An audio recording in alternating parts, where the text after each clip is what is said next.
I think we are Hey, Keith. live. Yep. We are. Hey, Mix. Hey, James, everyone. Glad to be here again with another craziness and journey into this craziness together. So, the topic of today is actually all about Lucid and Apollo. And for those people who doesn't know what we are talking about, Lucid, like Mesh, is another front-end or back-end library written in TypeScript, Java or slash JavaScript, and it is built to craft transaction and submit that transaction to Cardano blockchain. And we had this question of how we can create a transaction, or I mean, multi-sig transaction. And by multi-sig, I mean we have a transaction which there is another party. And in our case, and in this scenario, which we are going to talk about today, would be an admin. Like imagine you have a project and you are owner of a wallet and you want to just sign a transaction, which your user is going to sign same transaction and submit it. So there is one transaction, and it doesn't matter it is minting, spending, rewarding, whatever, but there are just two parties wants to agree on this transaction. And normally what we do here in even Web 2 for authenticating is creating a backend where we have a server, we have all sort of authentication for our organization, and user have all sort of authentication for themselves, like their password, a token, whatever. So this was the question, how we can craft a transaction in backend and send it in front end, and then user will sign it, or vice versa, craft a transaction in front end, then like asking for user to sign that and then sending that transaction to backend, and again admin signing that and submitting that. And what scenario would be better? Well, we don't have that much perfect answer. There are some advantage to first scenario and advantage in second scenario. But after going through these scenarios, we have another player, which I hope we will bring that code today as well, which is Apollo. And Apollo is another library written in Golang language for, again, creating or crafting transaction and submitting to Cardano's blockchain.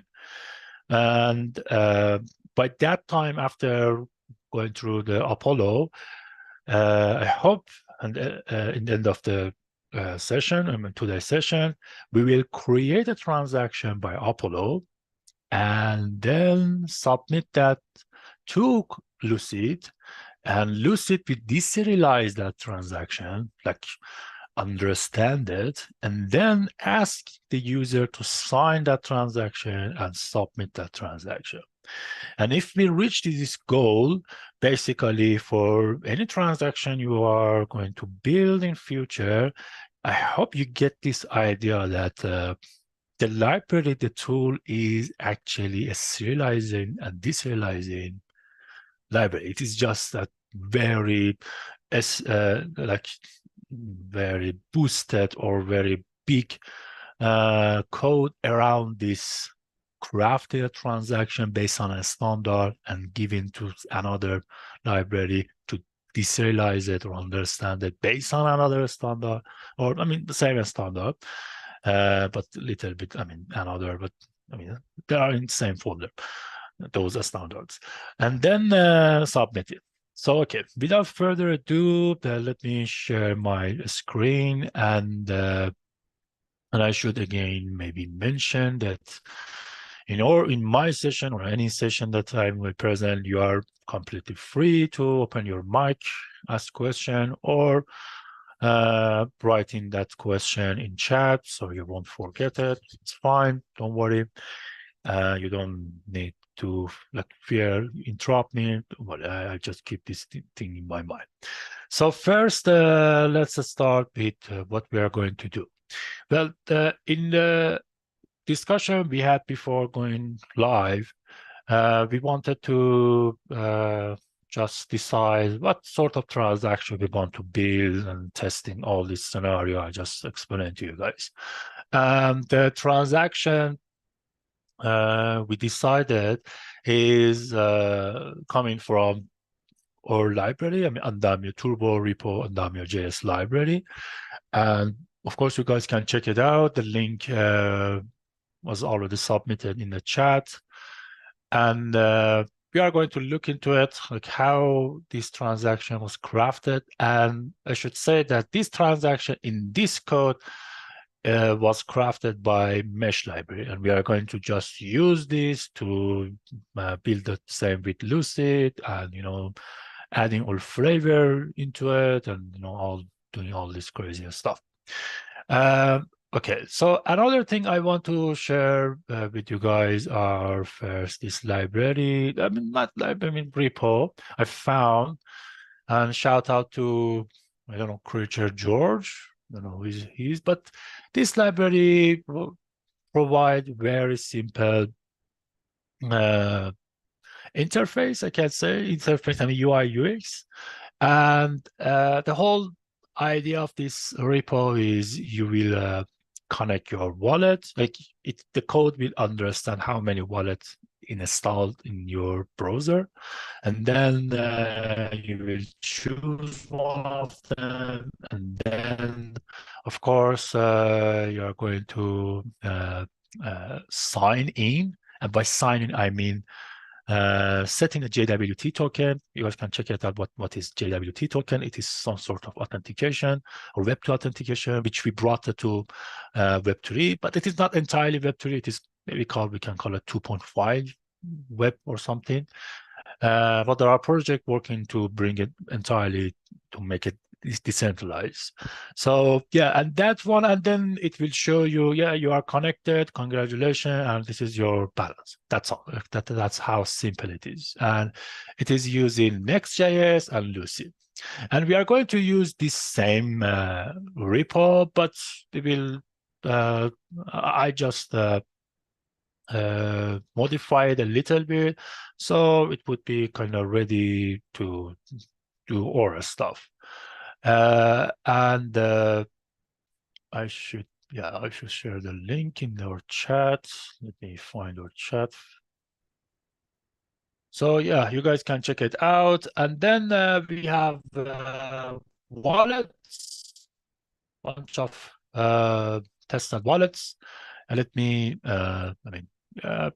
just in depth. I want to go with very like at the beginning. So yep, that one would be, and this would be our website. So the old code base, if you clone that code and if you run the APM-I or YAR, you will end up with this kind of compiled code. And where we want to implement our code would be in component wallet select.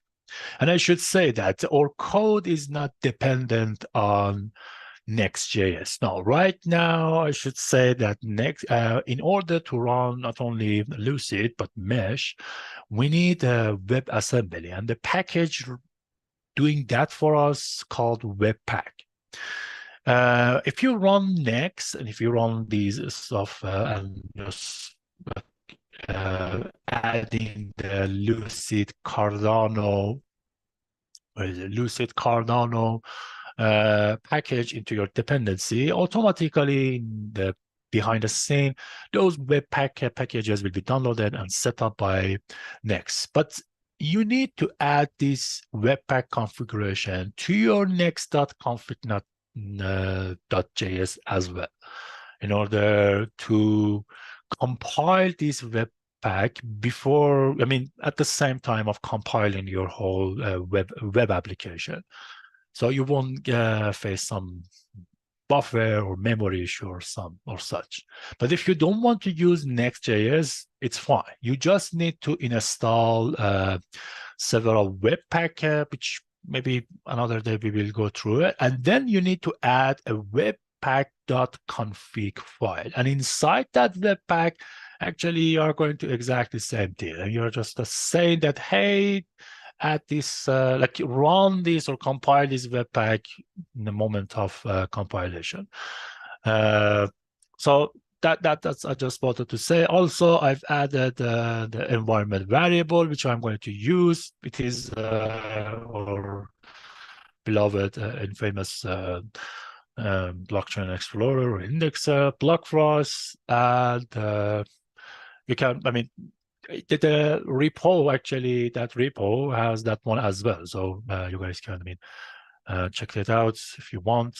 Here in that next.config, they've meant that. But the thing is, they added as a mainnet. So for people who wants to use this, which I strongly recommend doing all this stuff on testnet, not mainnet.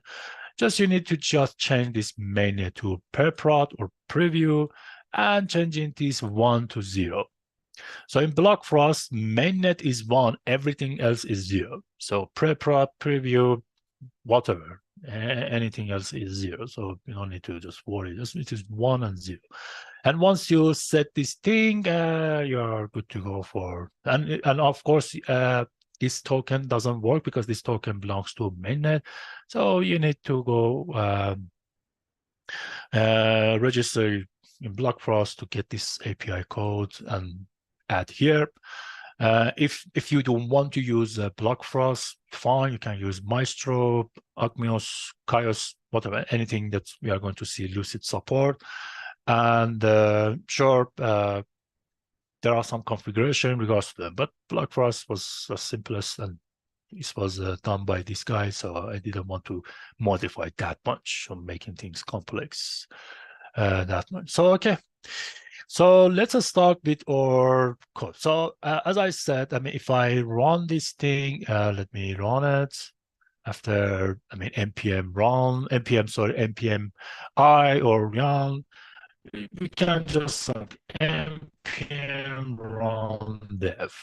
And we can, after a couple of moments, we are going to see our front-end browser. And I wanted, or I was insisting to have this UI UX so you can get better idea of how my things works or automatically, or maybe the visual would be more similar to what actually people are using. So this would be a local host 3000. And as you can see, it will show, as I said, again, I modified it.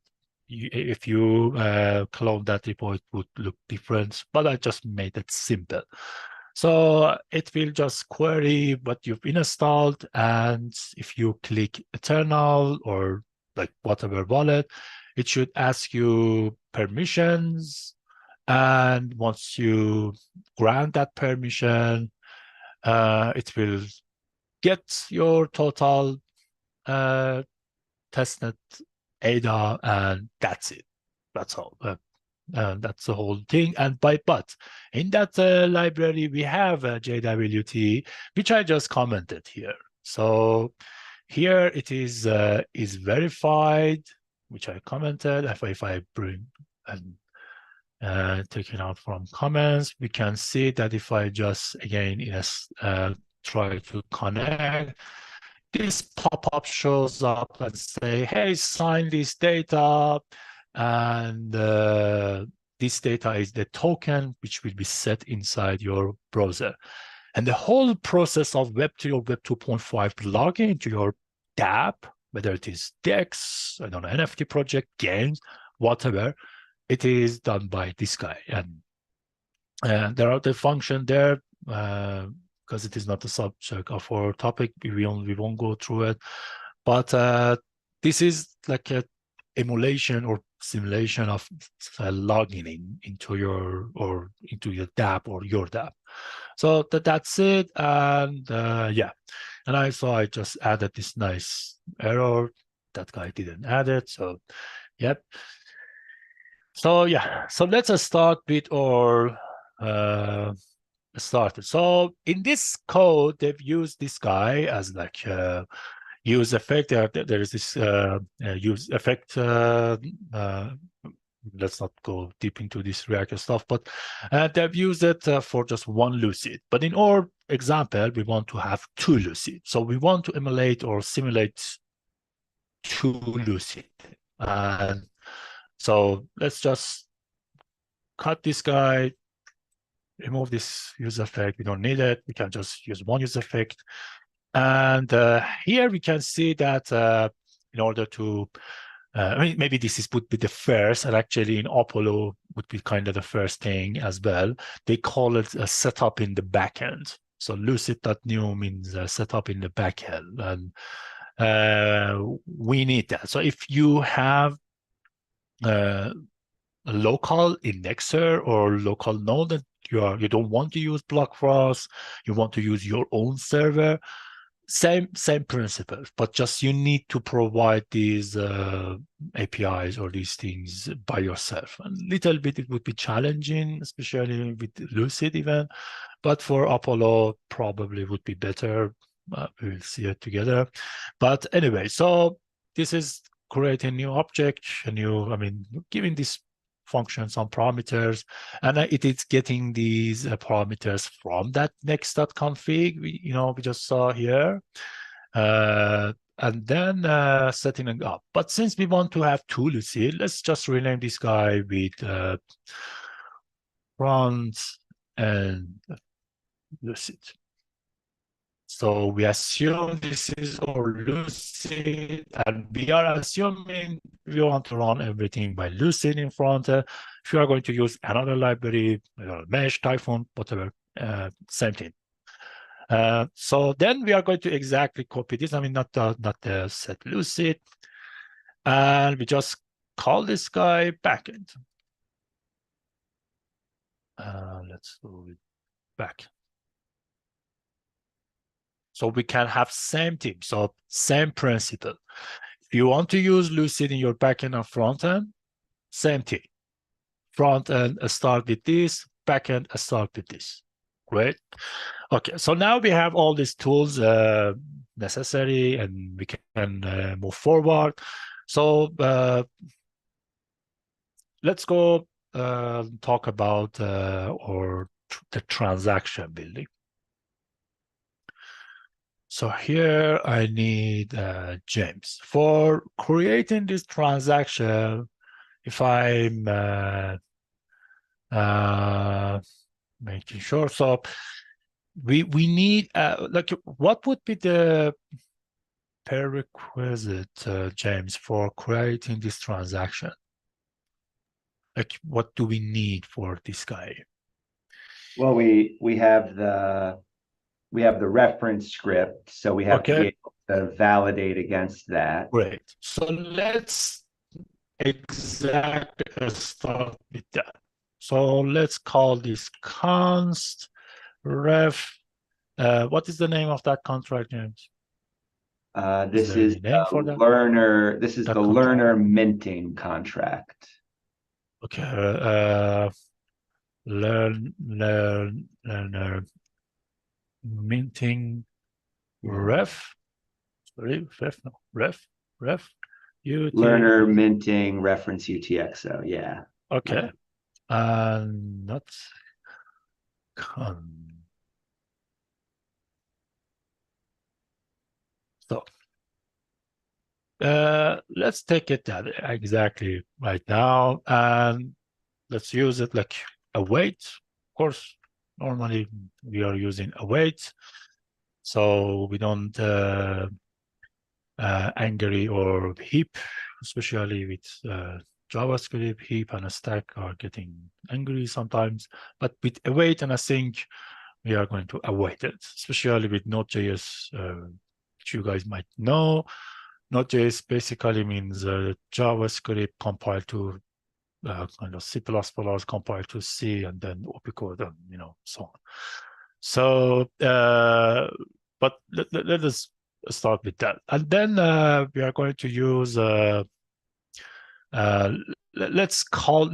Let's imagine we are crafting this transaction in backend. Okay, let's first imagine this is the same backend. So we are going to use backend Lucid dot, and there is a nice function, which I think would be UTXO by outref, UTXO by outref, yeah. And then it will accept outref UTXO, which is a kind of list of UTXO, but we don't want that. You have also one UTXO, and let's give it a nice, so we can say TX hash is, James, would you please give me the TX hash and let me put this Yep. It's out? there's a link, the third link I dropped into the chat earlier. The third link, okay. Has all of our configs. And then we look at the learner minting reference.ts. Okay, This is not the learner. This is not it. This is not the one. Learner reference. Learner minting reference. Okay, sorry. So, okay, so we get this TX hash and we just put it here. I think the index was 1 or no, 0. And address, we don't need that. Why? That's even policy. Well, Lucid is a nice guy and we can drive everything out of this guy. Just query this, and once we get it, we can get everything we need. Let's just try it actually. Then let's say learner minting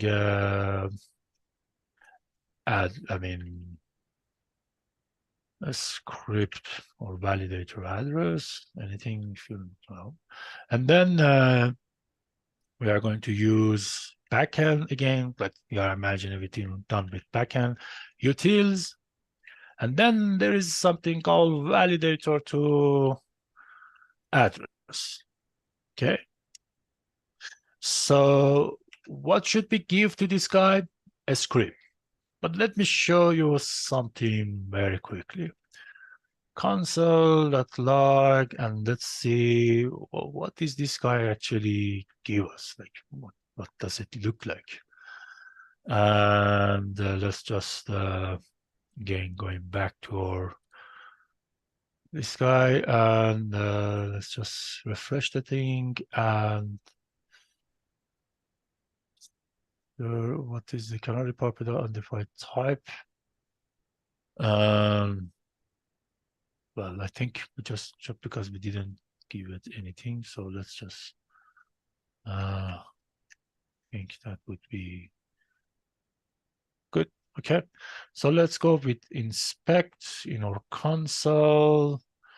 Let's empty everything and connect our wallet.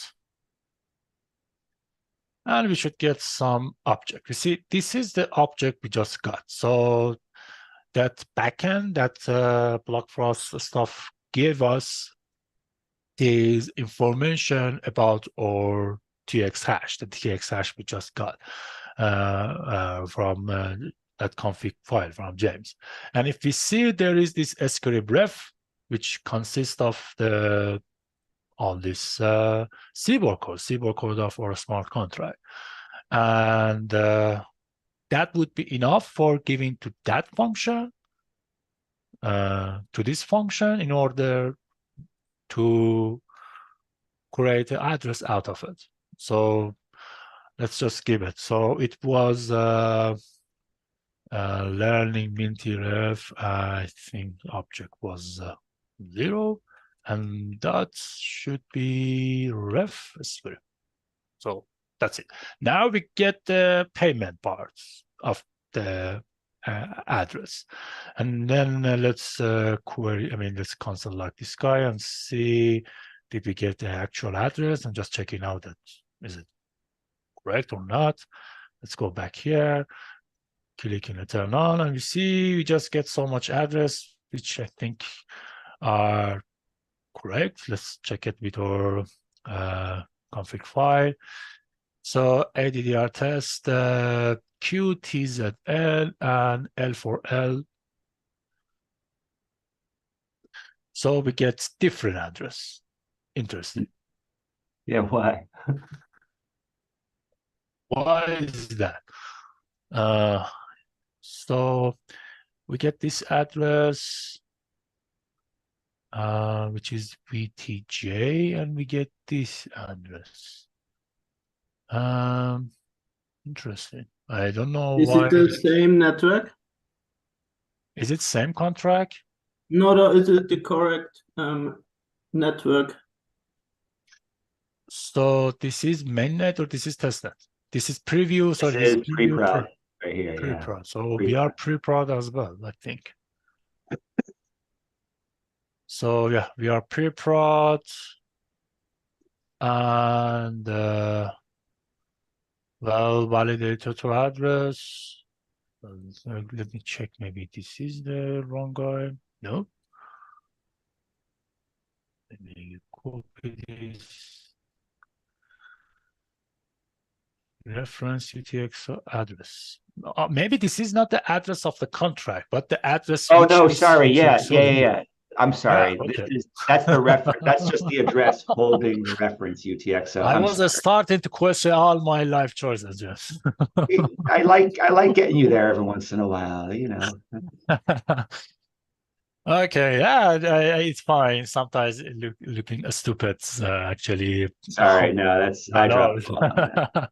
So, okay, so I think we are because we don't have the address of the contract, I can just freely say, but with kind of high level of cortisol about that. This is the contract address, but maybe it is not, who knows?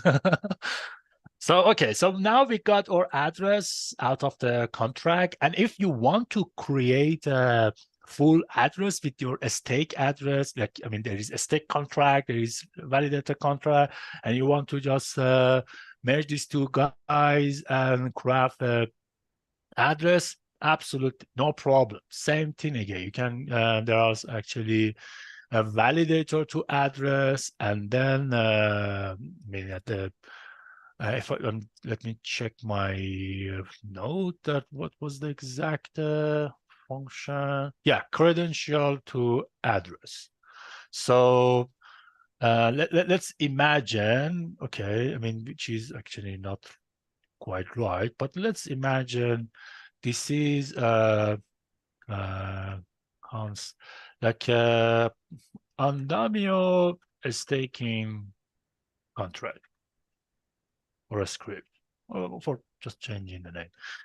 And then again, we can get backend.util use it. And then we have another function called reward or reward doesn't come. So reward a credential to reward validator to reward address. Okay.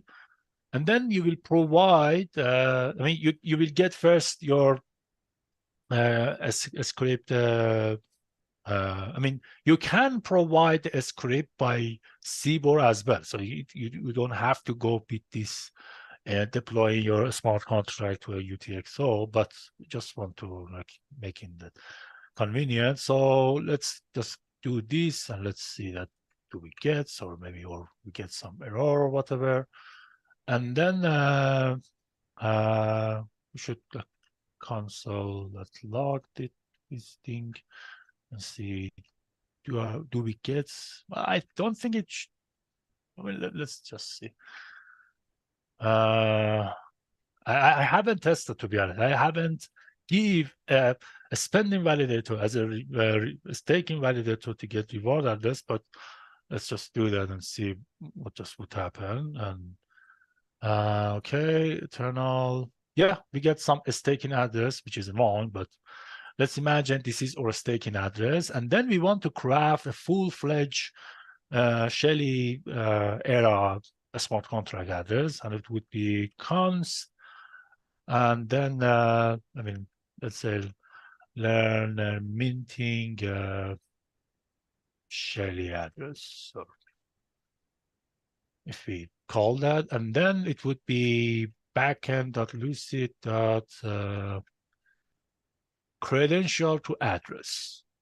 And then you will provide this guy as a first parameter and this guy as your second parameter. and then a console.log for printing the result, and then we can come back here, click in eternal. Oh, we get so much error. What's the problem? Cannot be properly undefined length. Probably because we are giving it something like it is wrong, because this stake address is not actually a stake address, therefore it's producing. But this is the function in order to create your full-fledged Shelly address. So again, everything done by Lucid, so you don't need to do more stuff. Okay, so let's imagine that we have now our address. Okay, so what else do we need, James? I mean, by the way, let's do this select wallet. Let's just do this stuff. I mean, yeah, under this guy, so it would be like set API, set this wallet, so it would be look better. Let's just put some divider line. Okay, so okay. Now, what else do we need for crafting that transaction? So what this transaction is going to do is it's going to send one token back to the user's wallet address, right? Okay, so first we need, okay, great. Thank you. Just please hold there. Now I want to get the user address, okay, from that connected frontend, let's see. So just allow me to do this, and then we can maybe move forward with some, again, const stuff. So like sort of doing like doing with front end, we can just give it in here. So okay, so first we need to get the what they call it as the user address detail. So let's call it user details, and then wait, I don't think so. This is okay. So now we are going to, for example, to use frontend. So frontend is going to get the user address. I mean, we are going to do this stuff with user address. So utils again. Then there is this get address details. Okay, and inside it, inside this guy, then I think we can just await. And what was that? Front and Lucid dot wallet and dot address function. Okay, so now we get the user details regards to its address. Why is that? Because this address is not the actual address. I mean, let me maybe kind of show you the address we want. Although, if you want to do some, I mean, verify message, all this, that those thing I was talking about for JWT. Sure, you can do with this address, reward address, Bec32 address, whatever, but we need Bec32 address in order to get the payment PubKey hash, a stake PubKey hash, all this sort of stuff. And but let me show you first what would this actually guy look like. I mean, let's put this in another columns. I'm not sure if that works. Let's call it like ADDR, and then taking this guy.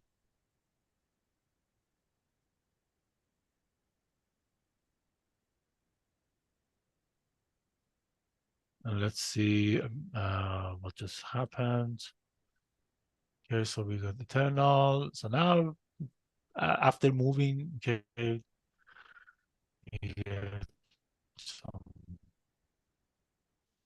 issue. Okay, wallet. Sorry. So that was my mistake. Well, where is this is wrong. So because Lucid wallet, we don't have that. So because we are going to use front end, I should have changed this to front end. Sorry. So anywhere, yeah, we have this lucid here. I think we are lucid. Any lucid? You guys, do you see? No, lucid. No, okay. So I think we are to go. Let's. So you see that this address now looks okay. Well, where is the code? And I should say that that address is index 0 of your address. Like I couldn't find the list of address, to be honest, but maybe you guys can find it. But yeah, this address is not the one actually. I thought it was there was a VKH address, but this is the BEC32. But we Do you want have unused addresses? unused address. Let's see. Do we have this? Get ETS to reward sign submit. No, we have just address, reward address, and that's all. Okay. And nothing. Yeah, so you see that there are some limitation with Lucy, so it is not that much perfect, you know. So anyway, go ahead, Eddie, I'm sorry. No, never mind. So and user details gives you more details about same thing. And what do we want? We want pub key hash and a stake pub key hash, or especially payment pub key hash in order to sign. You see that it gives you an object which has all sort of a stop inside it, but we are interested in payment credential, a stake credential, but right now in this case, just payment credential in order to what? To sign the transaction. Yeah, with our wallet. So we get this guy, and let's just go to const again. Let's say user. Let's just get this guy out of it. So it would be user details dot address dot vector2. If I no. Actually, you know what? I think here in user detail, we can just destructure it. So payment credential would be user payment credential. I think that would be enough. And then we will use this guy in our future code. Okay, so now we have the payment credential of this guy. So now we have the user wallet and okay.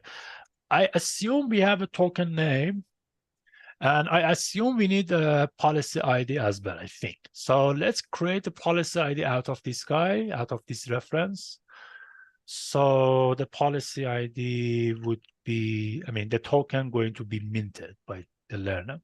So const learner token policy ID. And it would be, let me go back to my notes. Let me cheat in front of my teachers. So yeah, I don't have good memory. So yeah. So yeah, okay. So we have this again. And let's imagine again, we are going to do this with backend. So backend.util, that's all this stuff. And I think we have something in regards to policy ID. Yep, minting policy ID. So, and then we will provide a script which was this guy. So we have our policy ID of the learner token, and then most likely we need a name as well. So const learner token name. Doesn't look good, the naming, but you guys know in programming, two most difficult thing, one of them is naming and stuff. So don't judge me. So okay, so token name, and let's say you said that the token name would be what again? Also, and here we're taking user input from the front, passing it to the class, right? So this is just a demo. Exactly. Awesome. Awesome Okay, it didn't change. Why? What? Should have put it. Okay. Awesome. A student also underline students. Okay.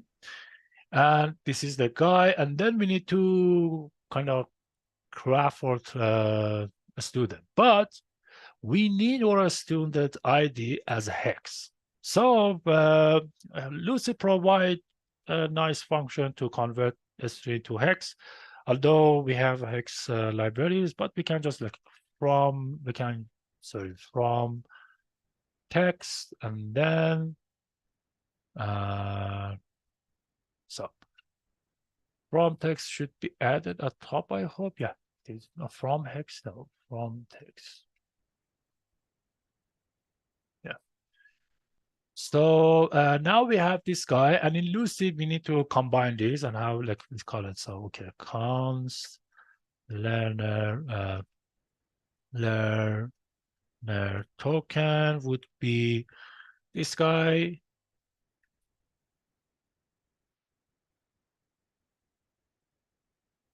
plus token name. Yeah, this is all learner. But guys, we talk about this multisig. So let's create our stuff in the multisig. So first, look, so now we need an admin. I created a wallet here, we call it Gimbal App wallet. And there are some around 9,000 something testnet wallet, testnet ADA into it. So let's just use this as our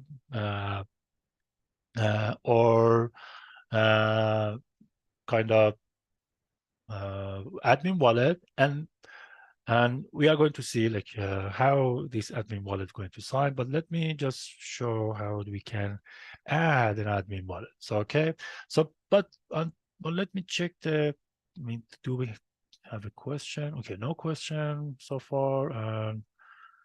Okay, we are around 30 minutes. So left. So okay, let me find the seed phrase of this guy. And then I'm going to put, so it would be, let's put, this guy would be const, and let's see it. And since I trust you guys, I know you guys want to copy my stuff, even in the YouTube. So, and I'm not broadcasting. I'm taking this pre-prod seed phrase. You better watch out. No problem. So let's drive a wallet or all these admin, whatever we were talking about, admin app wallets out of this seed phrase, okay? And it would be like, I think, just back end dot select wallet from what? From seed, okay? And then we will pass this seed to this guy, and that's it. So now our backend wallet or backend Lucid is set with this seed. So inside, in frontend Lucid is set with wallet address of, or frontend and backend with this guy. Actually, we can just console that like both of them and see like how they are different. And I hope I mean let's put this guy const admin addr. I mean not this guy. Let me const what should it look? Admin should call it okay. Then I think I can get const admin addr, and then it should be admin dot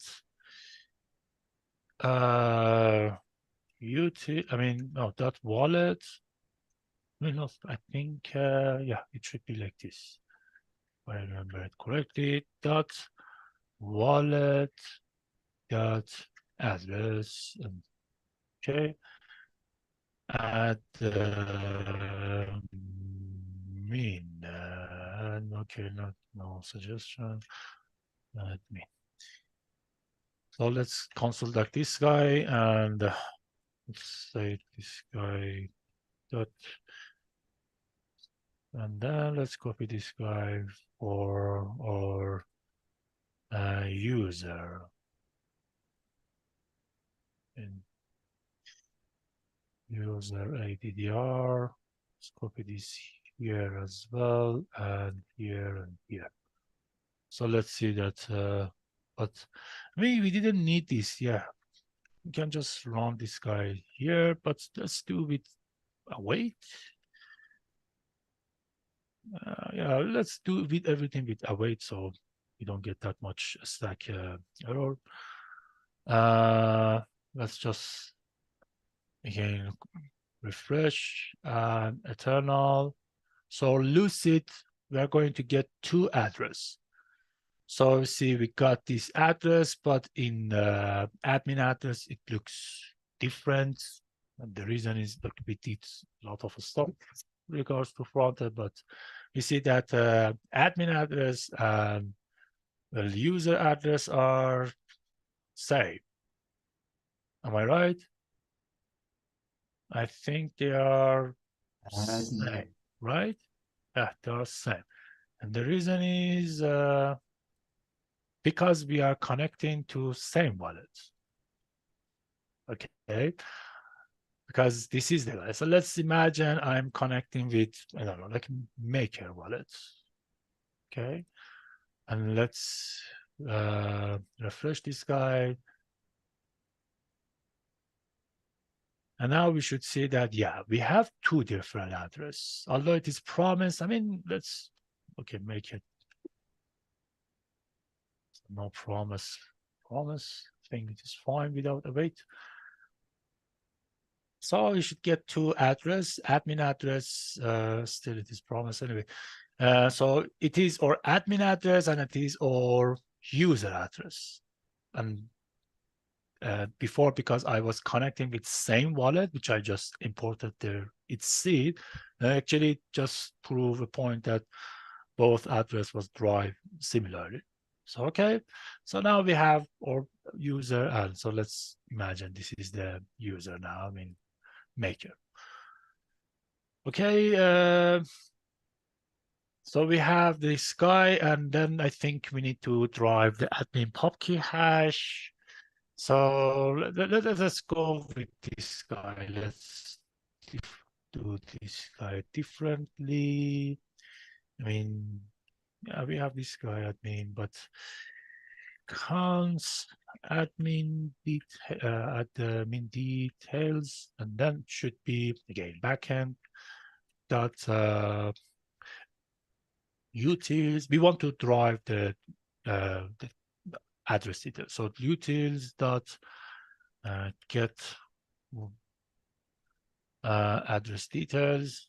Yep, and we are going to pass the admin address to this guy, and then here admin popcache const would be like this is deep. Like I just did it as a as like the structuring, but here I do like the normal standard JavaScript. It would be admin pubkey hash. It should be admin details dot payment credential and dot hash. So now we have the admin pubkey hash as well. So okay, I think kind of we are ready for moving forward with other stuff. So we have our token name and this guy. So James, do you think, do we need anything else for crafting or starting to craft crafting or transaction, or no? Okay, so this is actually a transaction that mints two tokens. One of them goes to the user, and then one with the same policy ID goes to the learner reference address. Great. So let's so now we're gonna put those reference address as well, because we want to get all this stuff from that. So let's copy this guy I mean, here, let's get those learner. I mean, let's just maybe changing this to learner reference ref UTXO, and let's take this reference, which I think would be learner reference, right here. Right. So the copy these. Now we're not validating against this, but we do No, need we that want the address. address. We want the address address to send. Right. That's the one on line 4, not the one on line 6. Line 4. This is the address of the contract, right? Yes. Yes. But in this UTXO, does this UTXO contain this learner reference contract or no? It This does, UTXO, yeah. this So lines TX. 6 through 9, yeah, lines 6 through 9. Okay. But we're not validating against that in the minting No, we transaction. don't. We just want to drive the address out of this guy because we are direct from there. I see what you're saying. Exactly. Great, Because great. we trust our blockchain, but we don't trust our config file. Therefore, let's take it out of the blockchain, right, Carlo? I like that. Cool. So okay, okay. This is the learning minting. Okay, learn a reference, and then let me copy this guy, and it should be learner reference address. So you see, guys, we just drive address simply, easily. So okay. All we're providing is all we're providing is the reference UTXO and mesh, or sorry, Lucid is taking care of the rest. Exactly. It's pretty impressive. Okay. And actually, Block Frost provides actually limited information because, as you guys remember, when I was when we were looking to this output of this guy, we didn't see the script hash, the hash of the contract, which actually we can drive an address out of it. But for example, Maestro provide that hash into that JSON file, into that object as well. And I think Agmios provide the address as well. So actually, we can actually extract all this information, extra information, which Blockfrost doesn't provide with other indexer or explorer. But for now, we are using Blockfrost, and we can just drive everything out of it. And so inside our config file, you just need to remember or hold this transaction hash. And actually, I should say that if this doesn't exist, this guy will return an error. This will return an error. So it is not just giving you empty, no, it will return an error. But anyway, let's move forward. I mean, we can actually see if you guys want. So what else we need is user UTXOs. But we want to craft that transaction in our backend. So we don't have access to user wallet to get a user UTXO like this guy, like front-end wallet get UTXO. We don't have that. We have just the address of the guy. So how do we get the UTXO and how do we add that? Well, let's do it. So this step is getting the user UTXO, which that guy is going to pay the fee, token, whatever. Here, and let's call it const user UTXOs. And why is that? Because there are there is a list which you can kind of go through all your custom coin selection to take all this UTXO out of the this array or list of the UTXO. But let's just do that. A user UTXO would be the function. Let me again cheat. Please don't judge me. Okay, so user UTXO would be again maybe wait, probably no knows. Backend Lucid dot UTXO at, and inside it we will provide what? user address. So we are imagining once we get the user address from front end, we will send that back to backend, and then backend will put this guy inside this function, and we get the user UTXO. And same principle actually with Apollo as well. Same principle. So the backend and front end, I mean, in this scenario, and this scenario which we craft the transaction in backend and then sending that to front end to sign. Only thing backend will provide for us would be user user address. That's all.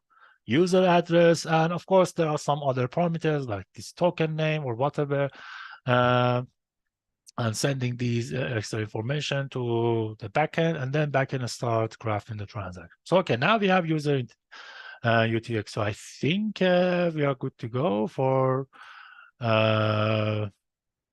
transaction building. So let's put some nice message. I mean, yeah, let's put that message, and then we'll go like transaction building. I mean, sorry for my missed transaction. This is building, and then say that please wait. Wait, and then I think that component was update. Yeah, update. Update. Okay, so now let's start our transaction building. I think we are good to go, but I mean, let's go with inside our transaction building. But if we need another parameter, whatever, we will create it. So okay, const tx, and then await backend lucid dot. We should go with new tx. This is the standard for everything, but let's do it with nice. And let me remove this guy. Okay. So first we need a smart contract to mint.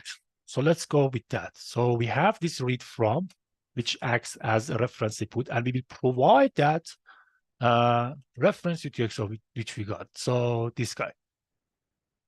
By providing this function will go through this UTXO, find its script, find its datum, and it will attach it or serialize it, deserialize everything to the transaction. As simple as that. And I should say, in Apollo, again, same. One function, it is like reference input. You will provide this transaction hash, and it is like you will provide the datum of that UTXO or a script of that UTXO. Any information regards to that UTXO will be provided transaction. Okay, so let's go for minting the assets. Yeah, minting assets, and it should be, I think, let's go with asset, and asset was learner token, and it is just one, I think.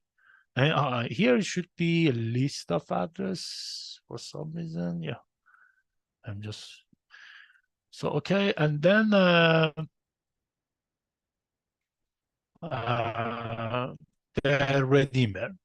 redeemer of this guy. So now we need redeemer for this. How do we create a redeemer? Let's create it. Const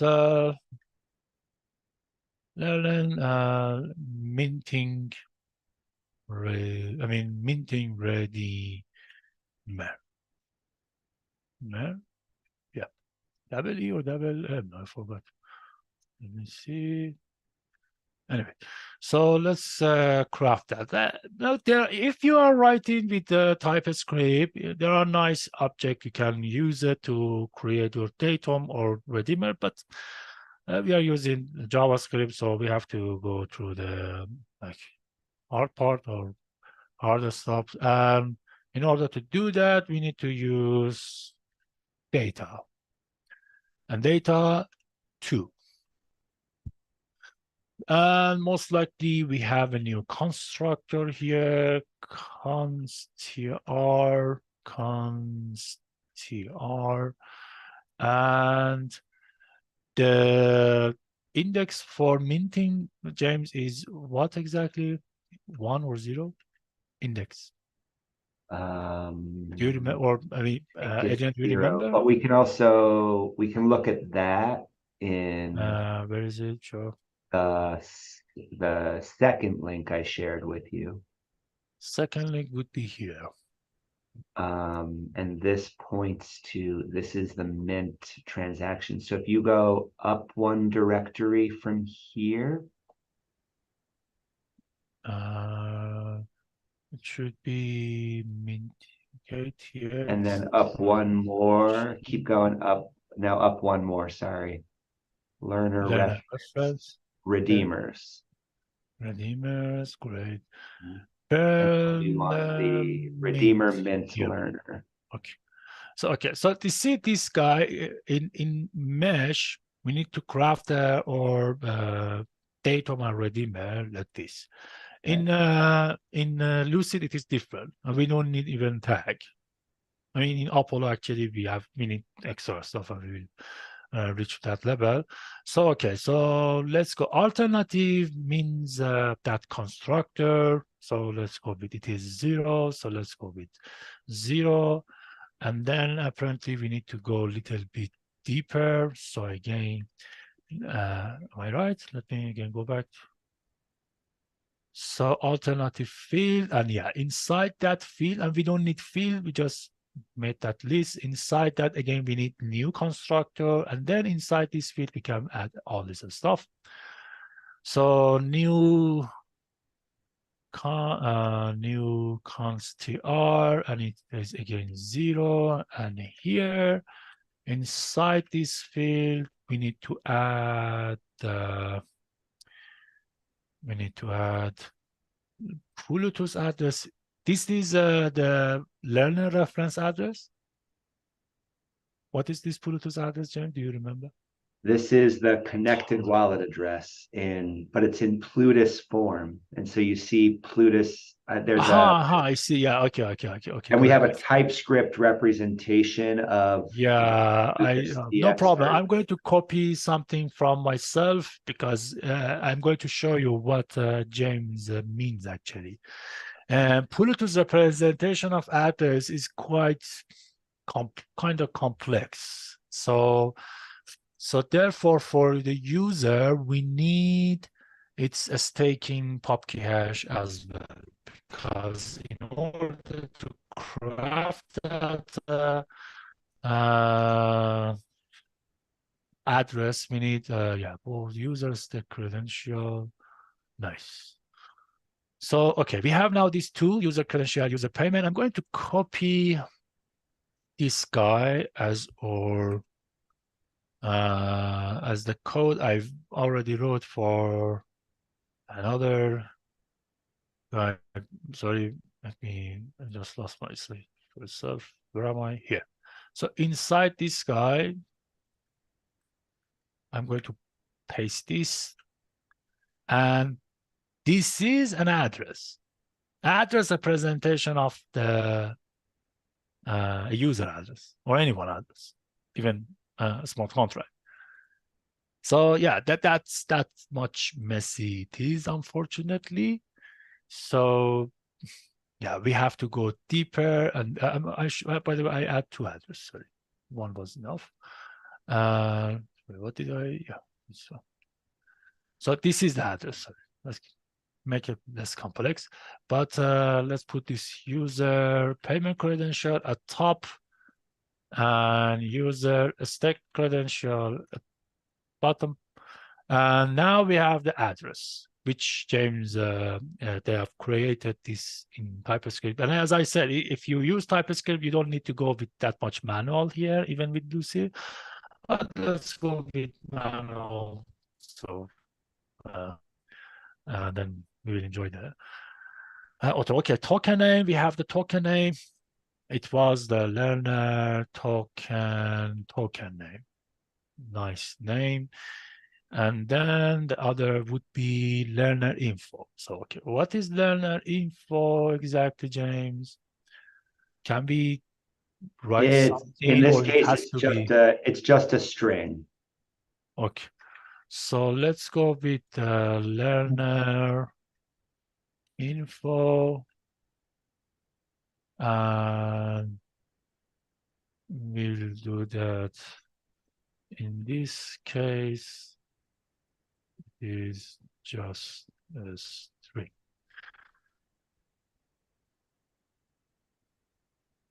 Okay, so that's our learner information, and then we are going to add. So I think we have our ready, not info, yeah. And then we are going to use this guy in our mint asset here, comma, that's it.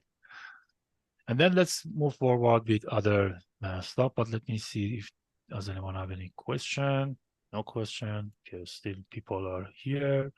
I'm very surprised you are still here. So, okay, let's move forward uh, to our transaction building. Let me go back to where I was. I think transaction means learner token index. And I think initial, where is that transaction building here? Is it mint asset? So we need two minting. So we can have two minting. As we say, two minting. So two minting, but James, this token, they have different token name or both They of them? do, yeah. One has the 100 prefix that goes to the user's wallet, and then the other has the 222 prefix. Oh, so and the contract checks that, I'm right? sorry, I said that backwards. 222 goes to the user's wallet, and 100 goes to Okay, the so contract. so 222, and then let me go with learner token name to uh, user to contract to contract or to contract to learner reference script. And okay, so we have this learner token, and this And should be yeah, that one 111. should be 100. 100, 100. Okay, 100. Okay, and then let's create same team, but this time with this guy and this time with this guy, and learner token to user to contract. So then we are going to use this guy in minting here. And here I think we can do something like this, but let's try it and see what will happen. Okay. Yes, we can, I think, combine these two into one, but I'm not sure. No, it is not wrong. It is wrong. So let's do it with two again. No problem. Two minting. Maybe we can make it okay, one. So why I'm getting some error declaration or statement accepted. I don't get what is the problem. This think there is something wrong here or no? This is I don't get what is the problem. So if I just remove this, does it solve? No. I mean, so no, still it doesn't. Something somewhere there is some problem, and maybe I should have added this guy. Yeah, data is not here, so let's add data. And I'm a declaration expect. I think there is. What is wrong here? Do you guys see any missing Is it parentheses not or because of the semicolon? Oh, where? 150. Here? But it should add automatically. But no, you No, I don't want think it shouldn't be there. semicolons. Yeah, if you, Sorry? you're It using shouldn't those be dot there. operators. In line 152, yeah, Yeah, sorry Okay. like that. Okay. Sorry, I'm not good in JavaScript. And then the contract. So I think this would be fine. So now we have two minting. Let's go back to a transaction. Okay, minting 2 times. Then we should send this to the user, one to the address. So let's go with pay. You see, this is the issue. That these things at so pay to address. Do we want to send that that token with that UTXO to the user with some datum or anything, or no? Just yeah, the one that goes to the learner reference address has data. not the address, to the user wallet. No, no data. Okay. So just the pay address, and we say the user ADDR should be this guy, and the asset would be, I think, active learner token.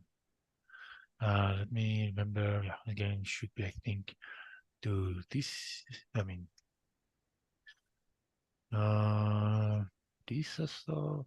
Yeah, this guy, and again, one N. And then we are going to pay something to the contract. So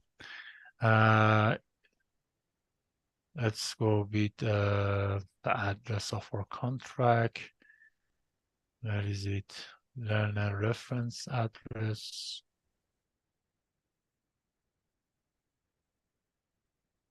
And I think this would be exactly the same. Do we check the Lovelace? Like how much Lovelace we sent along with this, or no? We don't care. I don't think we do, yeah. Okay. So I think we need the signature of the user as well, right? Or no? Because we get the user address. Am I right? Or no? I don't know. James, Adrian, do we check that signature of the user in the transaction? In the learner minting, no, we don't check what Okay. address he But adds. it doesn't hurt. We can. It does hurt. It will increase our transaction. It Yeah. helps you financially. So, but No, generally I thought, yeah, I mean, if a user mints a token and he adds another address, yeah, then he's just stupid. well, yeah, we just give people freedom of stupidity. So yeah, Yeah. no problem. But let's imagine that the user must sign. So we have add signer, and we have to add this key hash, which would be user payment credential. And then we need admin. Of course, like imagine this transaction needs admin as well. So I can add key signer, and then we are going to add admin pop cache. Okay, so that's it. And another question: do we check the time as well, Adrian, or no? I mean the time we don't. No. So no. Okay, but I'm going to add this guy so you guys can see something nice. So we have something like, I mean, valid to, valid from, which is very similar to the smart contract function to and from, which really helpful for creating, like Upload doesn't do that. But valid to actually create TTL for our transaction. And I'm going to show you what do I mean by TTL. But in general sense, TTL means how long a transaction can live inside mempool, and then it will be expired, and you cannot user. And the timing of signing that transaction will be deducted from that TTL. So let's imagine that user have a long password and it takes 3 minutes to type, and you put this TTL as 5 minutes. So 3 minutes out of that 5 is already gone. So that transaction has to be submitted, like coming from that mempool to blockchain within that 2 minutes. And you have this option to choose for any use case. But we are going to I think we have some timing. So yeah. So let's go with some time. In time validity, I think I have something here. Let me copy this guy. And let me put this here. So the time validity is like I would put at 3 minutes. So 3 minutes. So if you want to take this time now, which is the Unix time, and crafting this time from, again, kind of something to add this, and then add this time to the Unix time. And then I think we are, sorry. And then at the end, we are going to do complete, I hope. And yeah. So now we have a transaction built in back, and it is ready to be used. But first we need to sign it. Admin needs to sign that transaction before sending that to the user. And that would be like const admin signing signing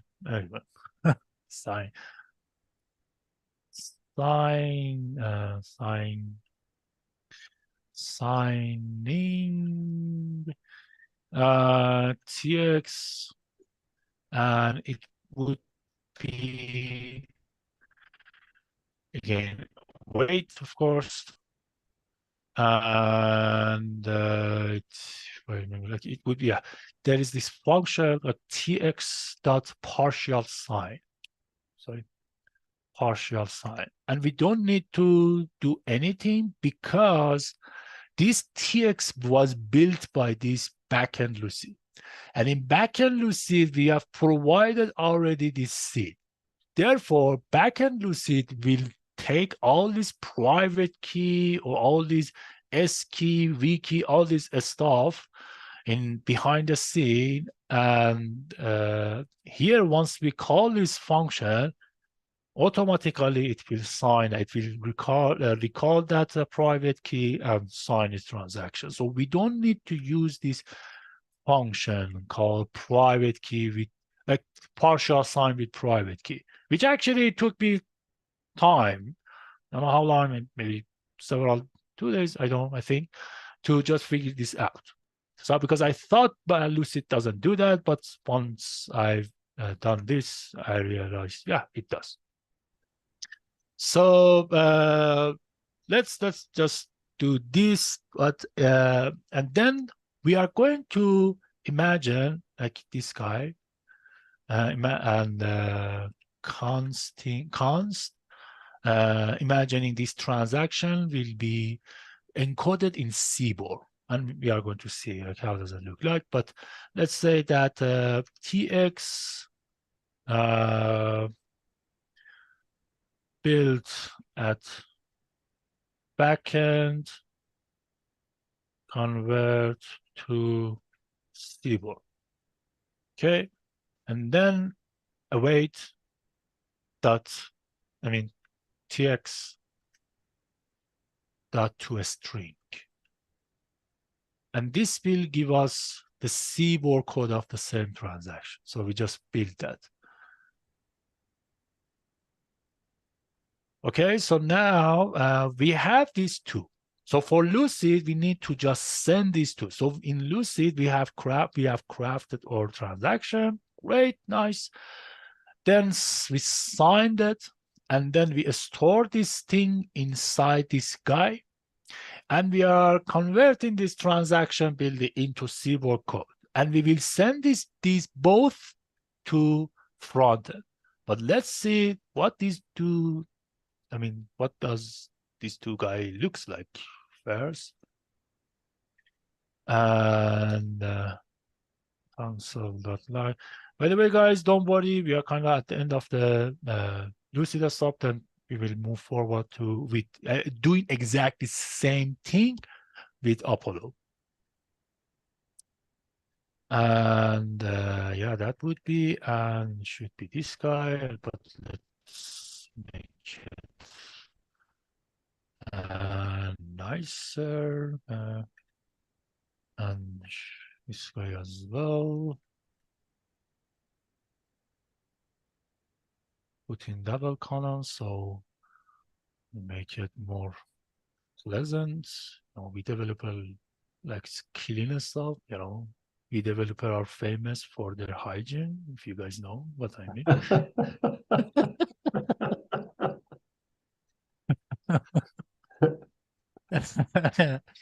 So okay, let's do with that. Let's see that because let's see what just we built so far works or not. Because at this stage, the nice thing about Lucid is if you're a smart contract phase or something regards to a smart contract fail, we get nice a smart contract error. So we get that a string of error here. Then we won't need to we won't move forward to this. So let's see that everything looks okay or not. If everything looks okay, we should get let's say this. Yeah, we should get these two guys. Okay, if everything looks okay, we should get these two guys. And let's try it out. Let's again reload this guy and turn on. So click in this guy and see, do we get any error? I hope not. Crossfinger. Okay, what is the problem? No address type match for object promise. Backend admin details. Well, let's go back. So see what is going on. Here we have some issue. Okay, so because there is this wait stuff.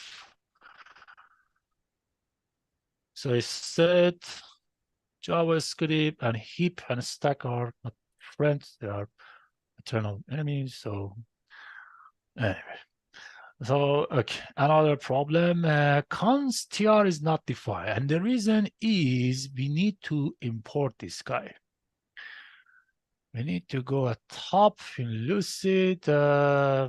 Cost model was inserted, but not const tr. My intelligence is not that much intelligent. So let's again see, do we get any error?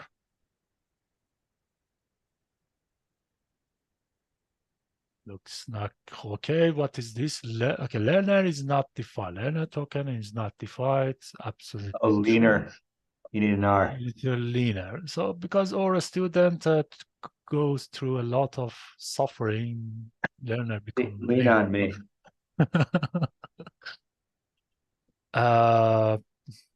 Where was the error? Sorry. Here.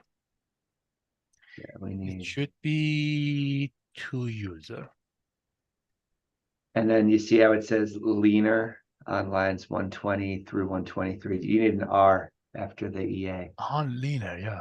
Sorry. I like the sentiment. Okay, learner.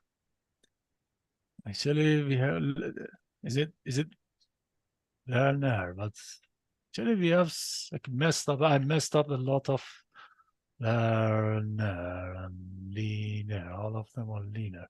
Actually, let me take this guy and see where did I put leaner. Learner. Is it correct? My grammar sucks, same as my coding. Sorry. There's so much happening. So much to look for.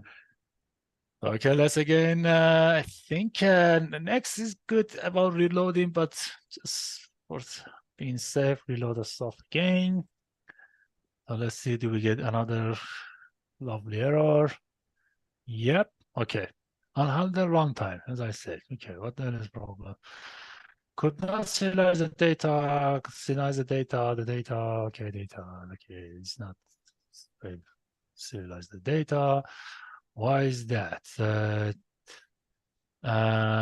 Data to user payment is okay, learner info from text. This is from text, payment pocket hash should be this guy.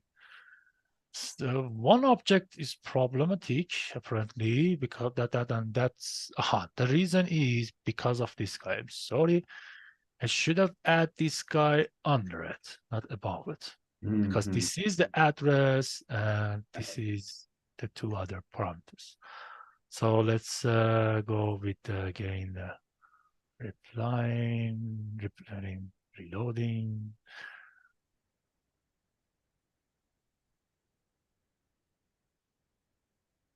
Same error, apparently so. This is the const here, learner. I mean, this is the learner info. second one, 0, 0. Let's look at our type again. Oh, and so actually, you know what? That in your code, sorry, on line 143. Oh, okay, go ahead. That Actually, I should have learner, added something. I just remember that. Okay, tell me. but also this won't validate. I don't know if is it checking validation in the server right now? Because like 143 should actually be without the number prefix. Does that make sense? Like here? Yeah, so we have on lines 120 and 121, we have this prefix, of course, right? But the learner name that's in the redeemer on 143 It shouldn't have. Right. It's the name without the prefix. No problem. So learner to the user, let's call this learner token name red. And then we should do, I think, this guy. And I should say that, and what the reason I should add this user UTXO, because we want to craft this transaction by user UTXO. And I should add some extra stuff to complete, but we'll come back to it once we see. So add collect from, no, let me see what was the function to give these users their do we need that? Let me remember, read my notes. Read int user interesting. I think because this is done by Lucid. Okay, this is front, and let me go back to my collect from. Yeah. So we need to add use collect from, and collect from is actually same function for consuming UTXO from contract. But if we do not provide redeemer, which you can see there is this question mark, means it is optional. It means that UTXO coming from user or coming from a wallet. So we have this user UTXO, and it accepts a list of UTXO. As you can see, UTXO list. And yeah, that's it. So let's see that we get a nice transaction building, or I mean, we should get to CBOR code, or we get error again. Yeah, we get error, and it is unsupported type. Unsupported There type. is something unsupported. This is hex. This is think hex. You know, and just stepping back, it's really nice to see that no matter what language we're using, this is the hardest part, right? Getting datum and redeemers correct. Yeah. There's only so simple we're ever going to be able to make it. In Haskell, it would be easier. In what? In Haskell, having the type In set. Haskell, it's no comment. But yes, that's true. We have a problem with type. Data to integer bytes and const_tr. We have const_tr. Let me go back to that running. It cannot deserialize it. So let's see. Maybe that token name should be one parenthesis after one below. We have the Here? yeah, no, yes, these two, learner token name red and learner info, one parenthesis after. According to this type we saw, let me go back to that type again. So it is Namia. I think it would be data, of course. No, of course, no data, no Plutus, no config. No, not here. So this is should be redeemers and redeemers. Learner means learner. Okay. So we have one and then another one. And inside this another like two constructor, we have this guy. And actually, you know, I mean, that would be no problem for that guy. I mean, still I mean, that data to data dot to function. A smart contract would compile if he, for example, it is too deep or too higher. So Plutus data, yeah, and then all of them is inside the list, and they are inside the list. Redeemer is user population, state population. So, you know, one of these guys is making issue problem. Let me put this maybe hash. And this, so like mesh, the way it handles just a list of fields abstracts away a lot of what Haskell would show us. For example, in Haskell, I have to say byte string, right? Whereas in mesh, I'm allowed to just drop a string into the list. How is Lucid built in that regard? Should I be able to just drop a list like this?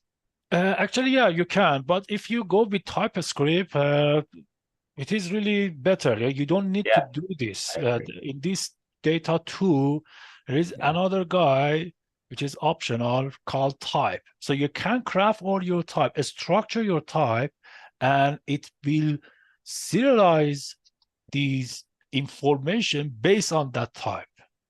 So it will find if it is integer, it will substitute integer, byte, list, map. But because we are not using TypeScript here, we have to go manual. Otherwise, you can just give these two a value or just set of value or like bunch of values, and then the type. And I think in Lucid repository, we have some example. Lucid, Cardano, GitHub. Although they haven't talked about it that much in the documentation, but you guys know developers hate commenting documentation, all this stuff, so they can keep their job in very stupid manners. But anyway, in I think test SRC, we have examples. And in the examples, I think we should see type data. And here we have some example of how we can craft that. You see, so now we are creating an object with data to data.object. Name is data bytes, integer. It is array, like nothing newable or something. And then, like, of course, this is the TypeScript again should create this schema. And then for data too, as you can see, the datum here is same, like it's just like an object. I'm giving these values, address, I mean, not address, but list, whatever.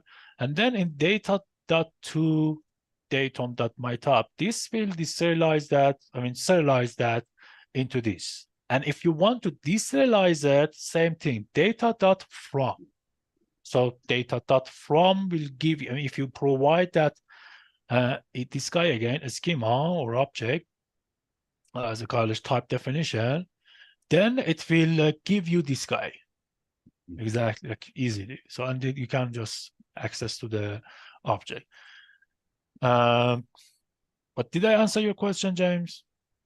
Yeah. Okay, great. So I think I found that because the user payment credential is actually an object. It is not a string. But with hash, now it is a string. That was the problem because you credential provide, it is a credential type. Credential type is kind of object or something. But we had to provide hash. I think this is the issue, and let's try it out and see that I was right. We have passed a lot of time and just several people. Okay, now we have some good. No datum set script. Yeah, exactly. So, okay, now we need to craft the datum for pay to contract. So what would be that datum, James? The datum for learner reference contract. Let's go back here.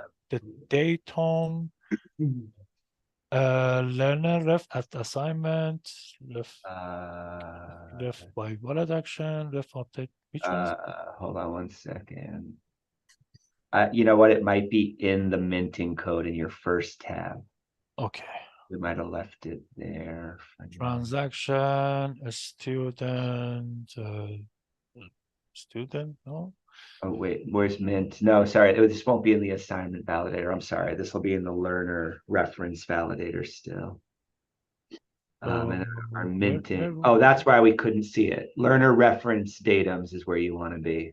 Yeah, sorry. Okay, where is it? It's a learner reference datum. Where, here? Adam. Learner ref update. Or go try that minting transaction again just to check. Okay, let's go. I think it is transaction, mint learner token, index. That's the redeemer. Oh yeah, here we go. Yeah, what's the datum down here? When we build the output down below. This is the guy, right? Learner data. Yeah, that's it. Or this is the guy. Which one? I mean, this is the metadata, I think, right? That's the metadata, but line 107. Okay, so we need this contract. So we need contract address, learner info, and policy ID of that guy. So this is the type. I think we can look to it. Let's go back. Datum. I mean, where the datum learner left by you? Yeah, wallet action learner datum assignment. Well, where am I? Is this different than what this is? Okay, let's go back. Datum learner wallet actions. So okay. So this is the guy. Am I right, James? The learner reference data. Yes. Okay, so we need something like this.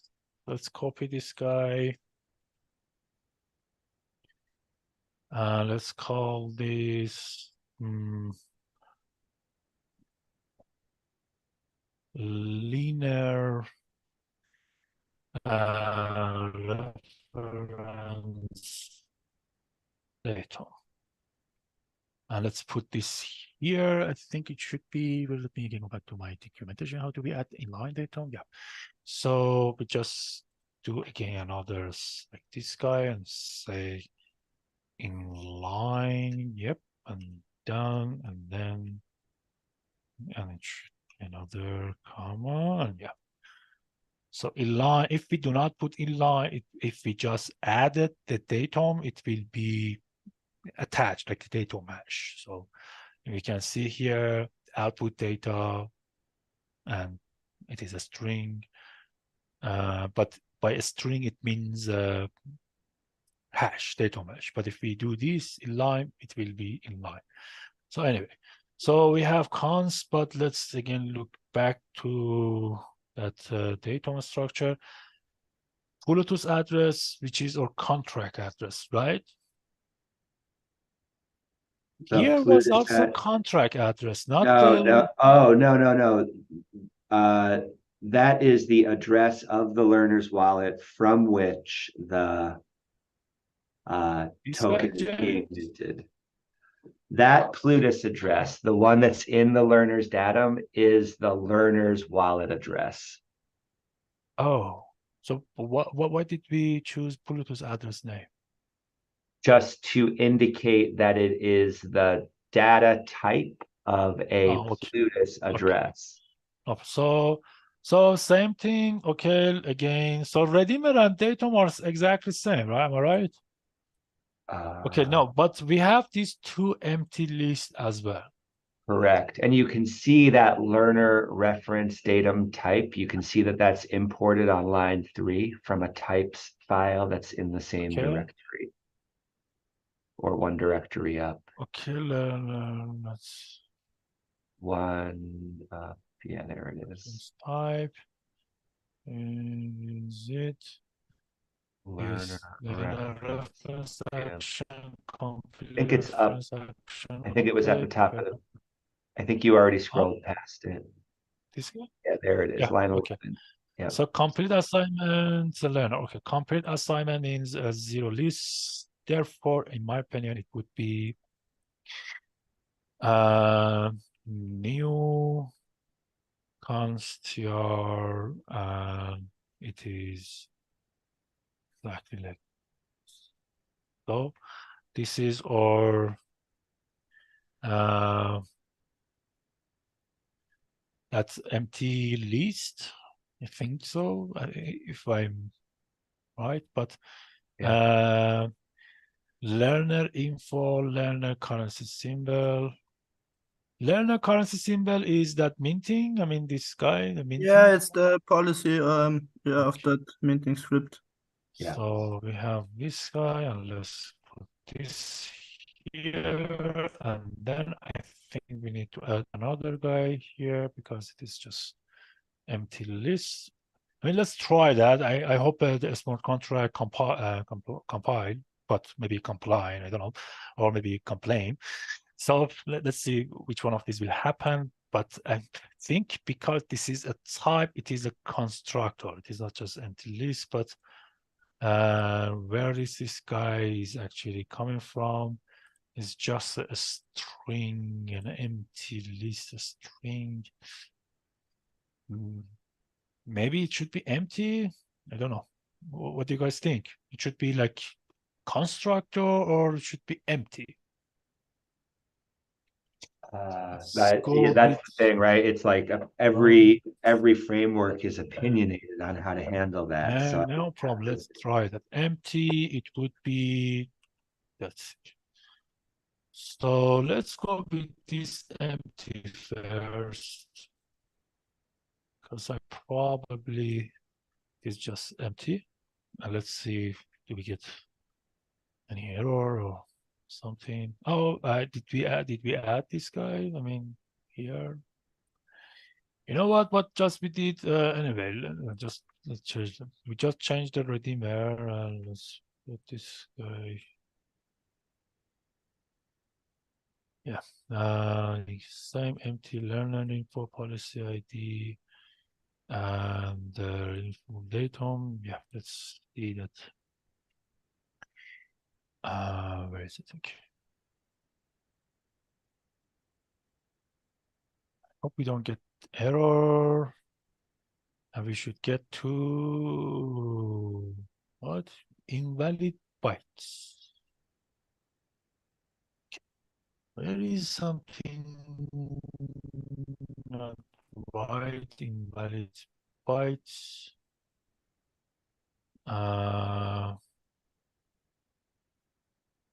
This is number, no problem. Let me, here, this is the again, sorry, this is the guide. This should be hash.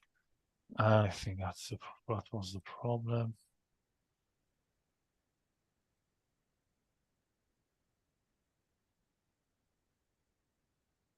Oh, okay, we got the smart contract error. Nice. Nice. Okay. Output to ref wrong. Oh, and we can even read it there, huh? That's pretty nice. That's very nice. And this is actually, guys, if maybe you guys might read something about Plutus engine, this Lucid brag about. If you see their website, Lucid Cardano, this is the guy. I mean, they are saying that this is GitHub. This is GitHub. Where is our website? This one, yeah. In their documentation, there is this advanced and they call Plutus core. So Aiken guys, which are very close friend of DCS Spark guys, actually some of them works in same place.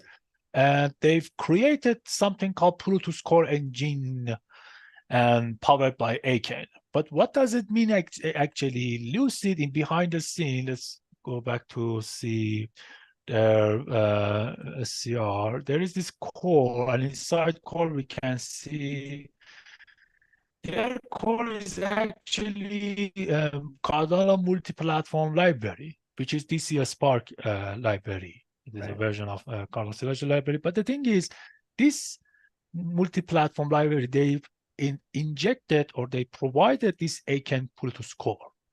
So not only they can like we can see this nice error with like Lucid.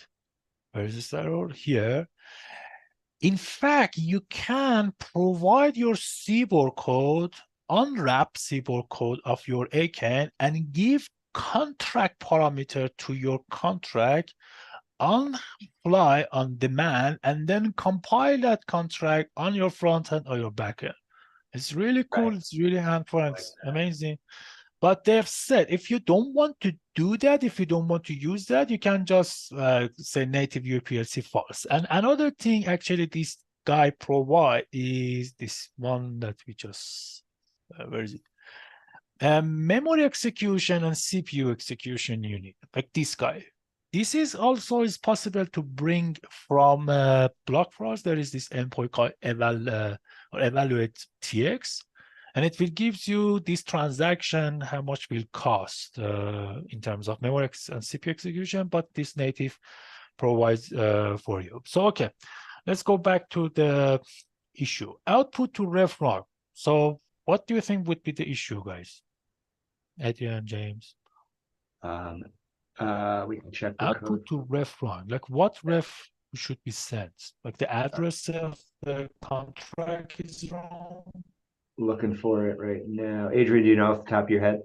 Yeah, the error message just says that something with the output to the reference contract is wrong. So it could what about the Lovelace? What? Do we check the Lovelace? No. No. Just that there's a token sent. The date. Wait a second. Yeah, the learner reference datum should be in built-in data. No, sorry. It might be a mismatch between datum and redeemer. But datum or redeemer do not match actually. Or maybe this is the guy. Well, yeah, but like there have to be similar. Okay, maybe I'm maybe empty is not allowed. Yeah, maybe empty is not allowed. Let's go with that another scenario. Let's go with empty list. Maybe it is because I saw a it is for sure. It is for sure a list that should be correct now. Because in here I saw complete assignment is a string. So maybe this is the issue. I just okay. Let's go with empty. So let's see again. Eternal transaction building. Okay, but still we have the same error.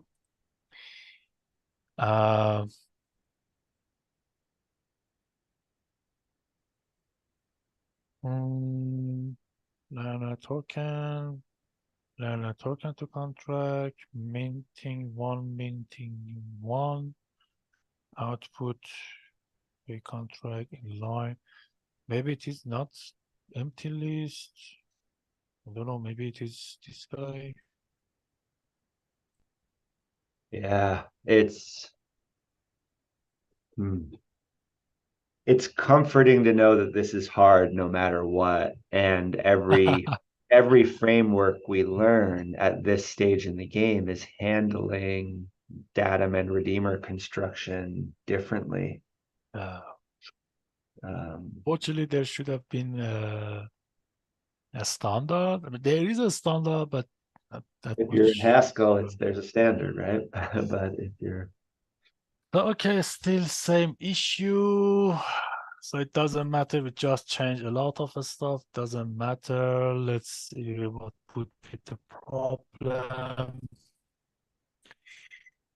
We didn't include the Lovelace. Let's maybe it didn't allocated enough Lovelace, so maybe we should add Lovelace as well. So let me do some Lovelace and begin like 2 ADA. It would be 1, 2, 3, 1, 2, 3, and maybe solve the issue because we didn't allocate some Lovelace. Yeah, Martin, I agree. Oh, yeah, we're getting there. Is that impossible? Like, it's showing something, so it could also show everything, right? Yeah, it's a matter of the serialization and deserialization libraries that need to be built to make that possible. And to date, there has not been sufficient incentive broadly for anybody to finish that. Mesh team is working on it. That's what They I've done. call it their, Working on. there was a project they tried to get funding.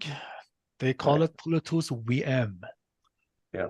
And there is still this buzzword around Plutus VM. Yeah. And It's invisible and it's not sexy work, and it's very hard to explain to a voter in a distributed ecosystem what the value of this would be, right? So I didn't get voting. yeah, that's the problem here, right? Like, this is something that most people will just never understand, but if you're close to it, you recognize how valuable this is. And this, and kudos, Alessandro and Lucid team have made this happen. They've gotten the support they need. But Mesh team, for example, has not gotten that support. They had to take jobs at Emergo. And that's why Really? Mesh is on hold. Yeah. Yeah. I didn't So know. right? Like, it's A very, lot very of hard. people just went to America. It took a lot of people. Matthias, Abdul Karim, Roberto. Well, no, I Roberto got just hired can't. by CF. No, this is not just an Emergo. CF, sorry. This is a founding entity problem, right? The best thing they can do is just keep hiring people away from decentralized projects. Yeah. And this is where we are, and they just keep competing with each other. Sorry, I'll go off on a tangent if I keep going, right? No, it's fine. Good. Mix, can you double check the learner reference address? Learner reference address, sure. Yeah, console, that's large. I mean, console.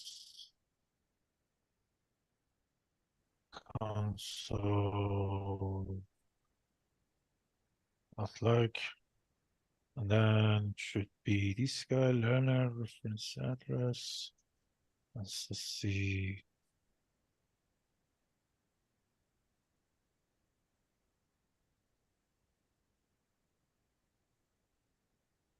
So, okay, let's take this copy, this address, and we had a place which we store all this config, like, where was this? Course WJS. It's a C, probably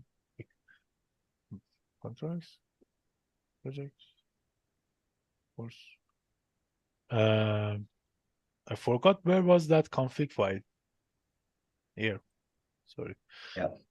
Learner reference. So the address, this is the address of a contract. Yes. My address is different. Oh. There That'll is do the it. error. That's it. So 30 RT, this is TRLC.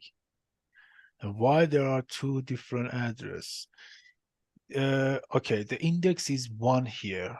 That's a problem because here index is 0.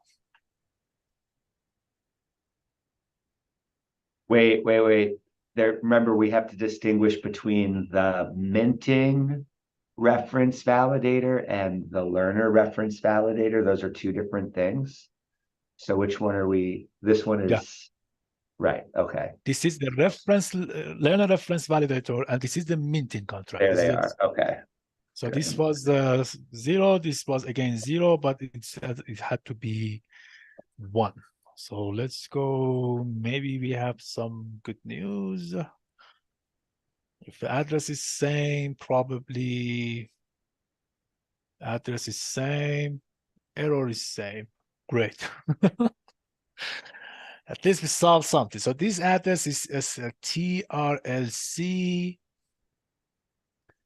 TRLC. Okay, the address is fine. Great. So probably we should have go back to this guy. Probably our datum is not good. Let's try with this into list. Have to and should have deleted that console.log.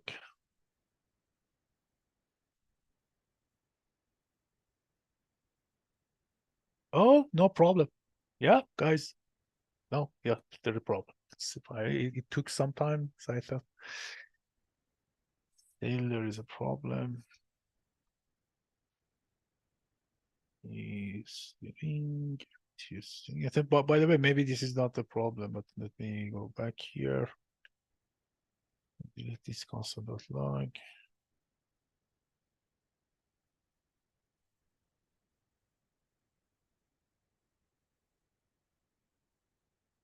Oh, same error. So the address was wrong. Now let's go back to the maybe the currency symbol is wrong. Oh, that's the validator, or does the validator check? I mean, if validator was checking, we should have get some error out of. So this contracts works fine, and we are getting that policy ID out of this guy, which is true. Awesome, red. Are you sure that this has to be maybe, I mean, we don't get that much error data. Maybe it should be 222. The one Do you with mean the Redeemer? It's for sure without the prefix. Okay, so Redeemer, sure. That's datum. that mix. That's the thing I did for more efficiency, because then we can just create the new token, the two tokens, and concatenate just the two strings, 222 and awesome student. Do the same for the 100 token, and that's way more efficient than dropping byte strings. Great, thank you. So no problem. Probably it should be empty list. And let's go with that safe bet. But empty list, maybe there is problem with this guy. Let's do this guy. You know what?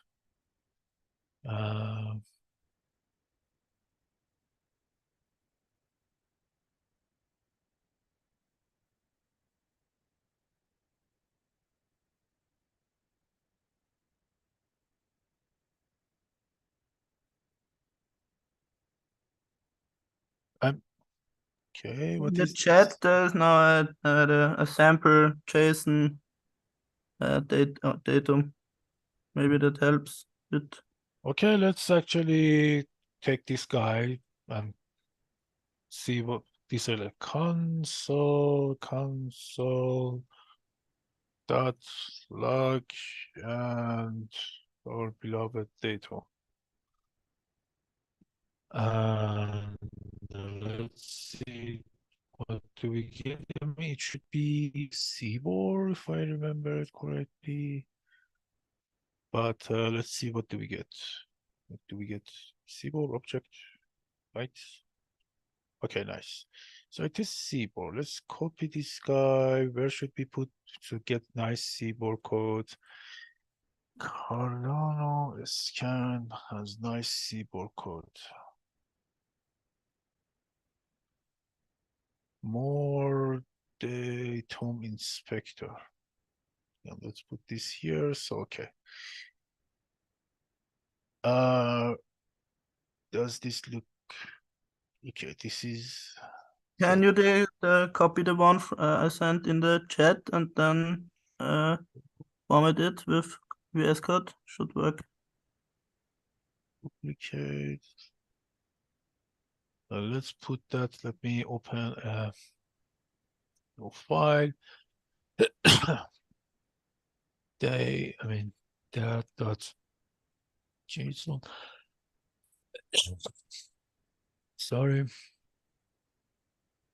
Format. Okay, so this should be list.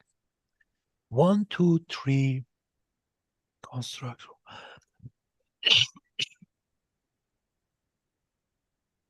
White is 1. You didn't provide staking address. Say pop cache. It is this Yeah. maybe? Yeah, that's right. It's a maybe. It's a, or better, it's a nothing.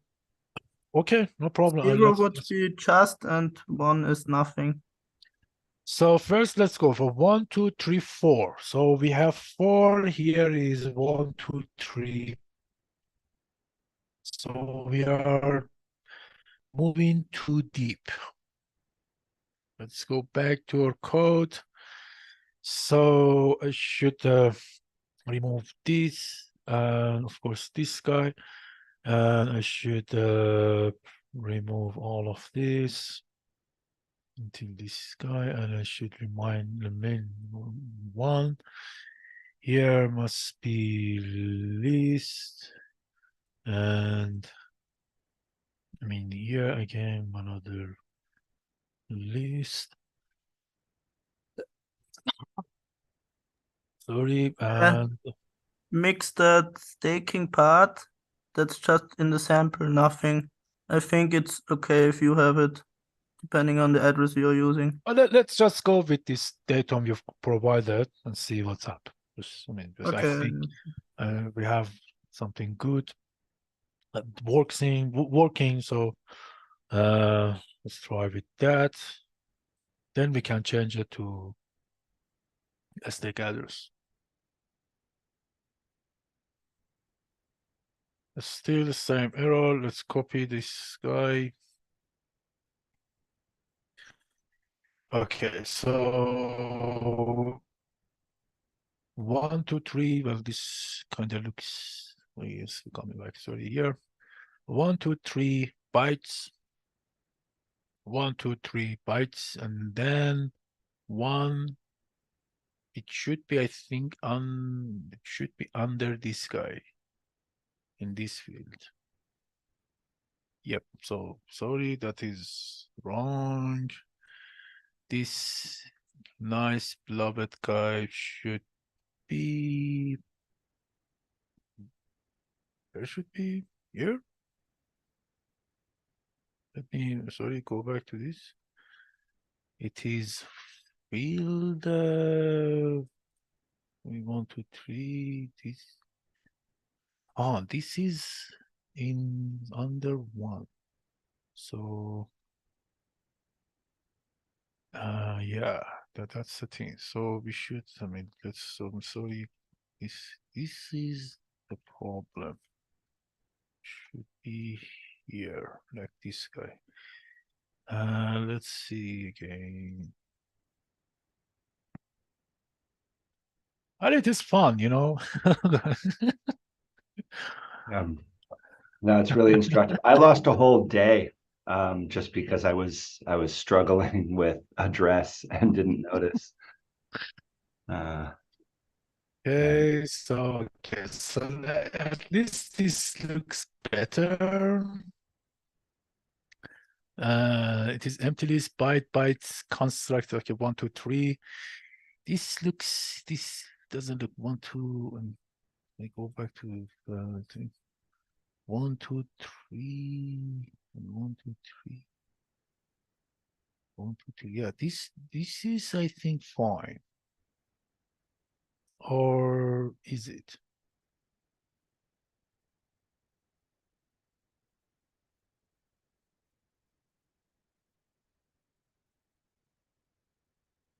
Oh, but it is not like list. So maybe we should have something as a the type should be better. You know, here I believe we cannot put just empty list. We should provide it with something like I mean, how do we add empty list?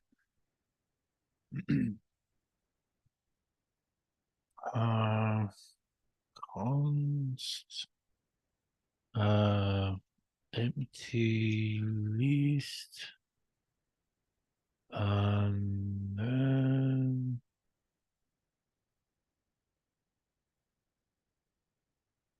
should be list of something like that. Maybe this voltage.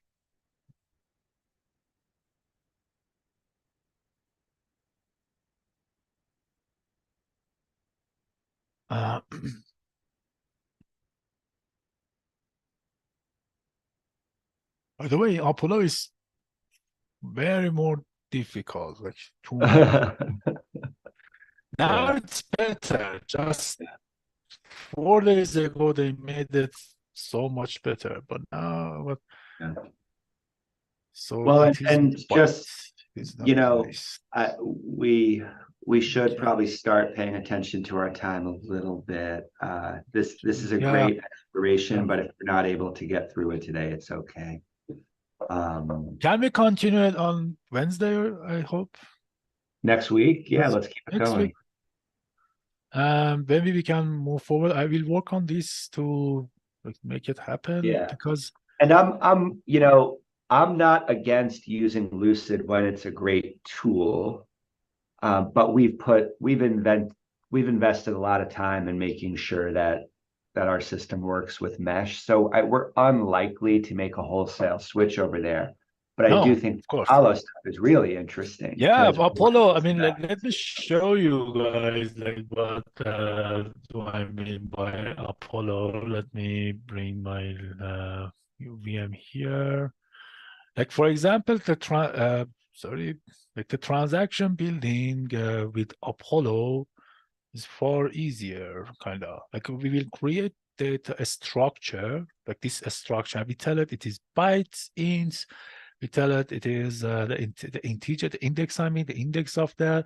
And then we just insert this each other. For example, in my case, we have order, brokerage, and inside this, we have this. For address, well, we have address datum, payment pub hash, stake pub hash, and a stake pub hash, that a stake pub hash layer 1, layer 2, and in layer 2, we have bytes, the pub hash. But for payment pub hash, no, with payment pub hash, we have just one layer kind of. So like this is the whole address type. And then we can craft this datum by just giving this value, and everything would be fine. So yeah, Looks this a is bit better. familiar to Happy. Yeah, but because my friend, Golang is a stricter. The Golang is functional language. It is not pure functional, but it is functional. Therefore, many things are similar with these two guys. So you might like it when we go to bed. But I don't know what. Well, let's just do this. But empty list. How do we try to this empty list? I don't know. That's the issue. So probably if we figured out this data home, everything would be easy. And of course, there is this learning curve, which for anything would happen. But once we reach to Apollo, none of thing will be necessary. Like all of thing, this can be done by Apollo. But we have one big issue, and I should mention that. And next week, actually, we can maybe touch on that.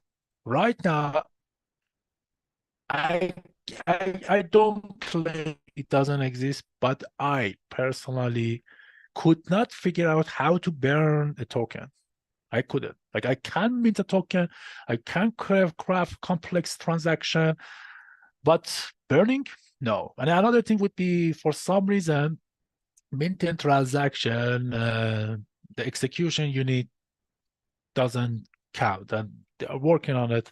But spending, we don't need, but for minting, we have to provide that.